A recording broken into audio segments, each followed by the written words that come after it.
আপনাকে গালি দিল, আপনি উল্টা গালি দিলেন, ধৈর্য ধরলেন। কিন্তু আপনি যদি বলতেন দিলে দাও গা, সুবহানাল্লাহ বলতেন, আমাকে গালি দিছো দাও গা, সে উল্টা ভাবনায় পড়ে যাবে, কি রে কারে গালি দিই, সে তো লড়ে না। সত্যি করে বলেন তো, আপনাকে কয় মিনিট গালি দিতে পারবে? একবার, দুইবার, তিনবার। গালি কখন ঝগড়া হয় জানেন?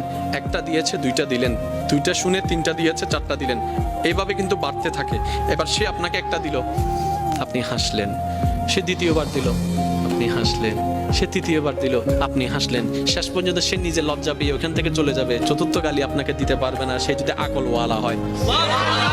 আর আমি বোকামি করি কি, এই কি হইছ তুই আরে মারি দি, মারি দাও না করে পুলিশ আইরা আরো ধরিলে যার কই তা হইলাম না, আয় তো ন দিতে দিয়ে দে, ওদের মাঝি হনে ওদের আয়, ওদের তুই চল।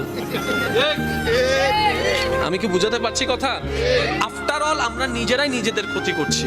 যদি আমরা ইসলামের ফর্মুলাগুলোকে একটু ঠান্ডা মাথায় বসাইতে পারি, সফলতা আপনার কাছে, সফলতা আপনার কাছে। আপনি কি দরকার আপনার? আমি প্রায় সময় বলি, আজকেও বলছি, কি দরকার আপনার যেটা আপনার রবের কাছে নাই?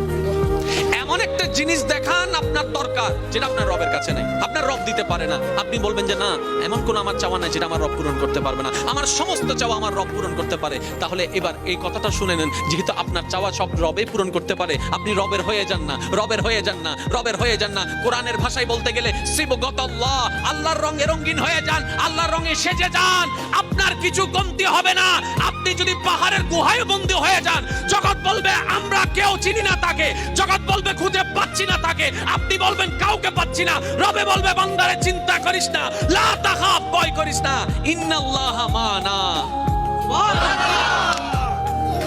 নবী এই মেসেজগুলো শেখানোর জন্য দুনিয়াতে এসেছিলেন, মুসলমানদেরকে আত্মবিশ্বাসী করানোর জন্য নবী রাহমাতুল্লিল আলামিন দুনিয়াতে এসেছেন। বলেন না সুবহানাল্লাহ। তাহলে আপনার পক্ষ থেকে যেন কোনো অত্যাচার না হয়, বলেন আপনার পক্ষ থেকে কোন অত্যাচার।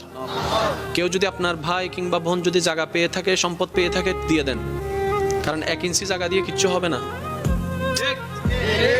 আল্লাহর ওয়াস্তে একটু বুঝেন, 1 ইঞ্চি জায়গা দিয়ে কিচ্ছু হয় নাই, কিচ্ছু হবেও না, কিন্তু হাসরে গেলে অনেক কিছু হয়ে যাবে ভাই। তো সুতরাং ওইখানে যাওয়ার আগে যত মামলা আছে এখান থেকে সব শেষ করে নেন, ঠিক না ভাই? ঠিক। কারণ আল্লাহর পাল্লায় পড়লে কিন্তু খবর আছে, আল্লাহর বিচারের পাল্লায় পড়লে খবর আছে। আর সবচেয়ে মজার কথা কি জানেন? কোন বান্দা যদি নিজে থেকে চায় আমি পরিবর্তন হব, সে ছেলে হোক কিংবা মেয়ে হোক, সে যদি অন্তর থেকে সে যদি এতটুকু চায় আমি পরিবর্তন হব, আল্লাহ পাকও তাকে পরিবর্তন হওয়ার জন্য সাহায্য করেন।